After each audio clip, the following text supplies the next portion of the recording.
Tunayo kila sababu ya kumshukuru Mungu wetu ambaye ndiye baba yetu. Yeye ni baba yetu, na katika mfumo wake wa kiungu aliweka ubaba kama ishara ya kichwa, kama ishara ya utawala. Yeye ni baba yetu aliye mbinguni, na muda wote tunalitukuza jina lake. Lakini haikuishia tu hapo, akatupa na mababa pia hapa duniani, kwa kuwa ndiyo kanuni yake. Tunapohitaji jambo moja mawili yatokee ama yatimie, Mungu ametupa mababa, ikiwa yeye kwanza ndiyo baba wa kwanza, alafu wa pili akatupa baba wa mwilini, yani your biological father, baba aliyekuzaa katika namna ya kimwili. Lakini watatu akatupa baba wa kiroho, ndiyo mfumo aliyoweka. Ndiyo maana Yesu anasema aliyeniona mimi amemwona Baba. Kwa hiyo picha ya Yesu ilikuwa inamtambulisha Mungu Baba, na ndio maana Yesu mwenyewe anasema hakuna awezaye kwenda kwa Baba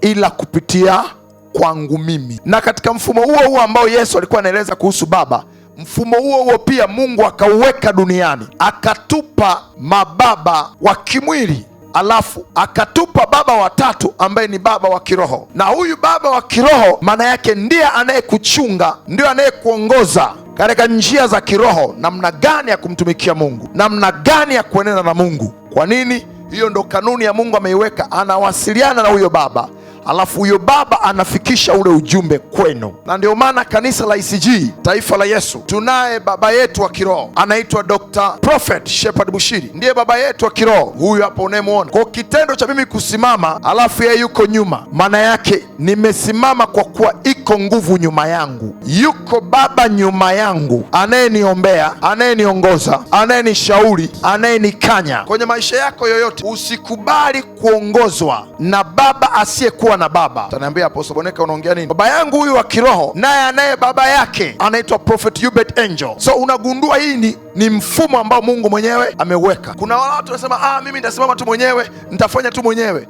Ndugu yangu, ukiona mtumishi wa design hiyo, ukiona na kiongozi wa design hiyo, very soon atakapotumbukia na utatumbukia, kwa kuwa ndio kanuni ya kiroho Mungu ametupa kuwa na mababa. Lakini tunaye baba wa nne ambaye ni wa mwisho. Baba wa nne ni baba mkwe wako. Utaniambia Apostle Boneka, unaniambia habari ya baba mkwe umeitoa wapi? Musa alikuwa anaye baba mkwe wake anaitwa mzee Yethro. Yule mzee ndio alitumika kwenye mambo mengi sana kumshauri Musa, hata katika safari yake aliyokuwa anaiongoza wana wa Israeli. Mzee Yethro alitumika, ambaye alikuwa ni baba mkwe wa Musa, kumshauri mambo kadha wa kadha. So baba mkwe ambaye amekuzalia mke wako, ambaye amekuzalia mume wako, na unahitaji kumheshimu sana. Ndio maana kuna eneo Yesu anasema hakuna mtoto awezaye kumwomba baba samaki akampa nyoka, au akaomba mkate akampa nini?